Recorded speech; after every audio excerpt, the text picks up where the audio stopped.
আল্লাহ তাআলার কিছু নাম আছে যে নামে আমরা আমাদের নাম রাখি শুরুতে আব্দুন দিয়া, যেমন আব্দুল্লাহ, আব্দুর রহমান, আব্দুল কুদ্দুস, আব্দুল ওদুদ, আব্দুর রহিম, আব্দুর রহমান। এই নামগুলো, এ রহমান, রহিম, ওদুদ, এগুলো কার নাম?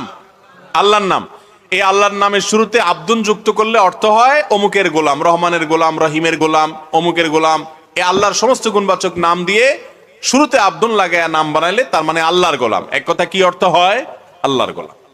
এখন আল্লাহর নাম দিয়ে শুরুতে গোলাম যুক্ত করে নাম রাখলেন, এরপরে ডাকার সময় কয় ওই রহিম্মা, আছে না নাই আমাদের মধ্যে?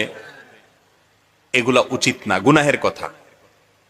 আল্লাহর নাম যখন থাকবে তখন সেটাকে আপনি বিকৃত করবেন, সেটা গুনাহের কথা।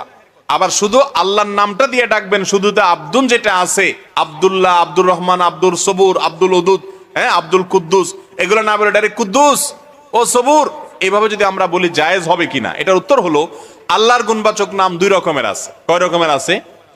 কিছু গুণবাচক নাম আছে যেগুলোর অর্থ বান্দার মধ্যে ফিট হবেই না। যেমন যেমন কথার কথা, আল্লাহর একটা গুণবাচক নাম আছে রাজ্জাক, মানে রিজিক দাতা। মানুষ কোনোদিন রিজিক দাতা হতে পারে? অতএব রাজ্জাক বলে কোনো মানুষকে ডাক দেওয়া জায়েজ নাই। কারণ নাম যদি আব্দুর রাজ্জাক থাকে তাকে তার কি বলতে হবে? আব্দুর রাজ্জাক বলতে হবে। রাজ্জাককে বলা তো জায়েজই হবে না, গুনার কথা, নাম বিকৃত করা। আর আব্দুর রাজ্জাকের জায়গায় শুধু রাজ্জাক বললে সেটাও কি হবে না? জায়েজ হবে না। রহমান, এটা আল্লাহ রাব্বুল আলামিনের মৌলিক নাম কিনা এটা নিয়ে উলামাদের মধ্যে আকওয়াল, মতপার্থক্য আছে। সেজন্য আব্দুর রহমান রাখলে শুধু রহমান বলে কাউকে ডাকা উচিত না, ডাকতে হবে কি? আব্দুর রহমান। তবে আল্লাহর কিছু নাম আছে যে নামগুলোর অর্থ বান্দার ক্ষেত্রে রূপক অর্থে হলেও ফিট হয়। আল্লাহর ক্ষেত্রে যেভাবে ফিট হয় বান্দার ক্ষেত্রে তো ওই অর্থে ফিট হবে না, কিন্তু অন্যভাবে ফিট হয়, কোনো ভাবে ফিট হয়।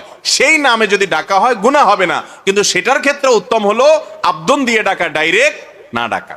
যেমন যেমন কথার কথা আব্দুল সবুর, সবুর মানে হলো ধৈর্যশীল, মানুষও ধৈর্যশীল হয়।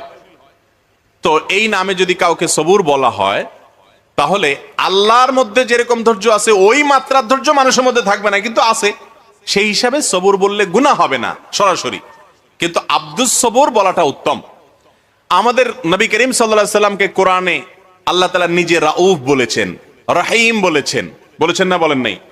অতএব রাউফ রহিম আল্লাহর গুণবাচক নাম। রাউফ মানে যার ভিতরে মায়া আছে, তো নবীজির ভিতরে মায়া ছিল, এই জন্য আল্লাহ তাকে রাউফ বলেছেন।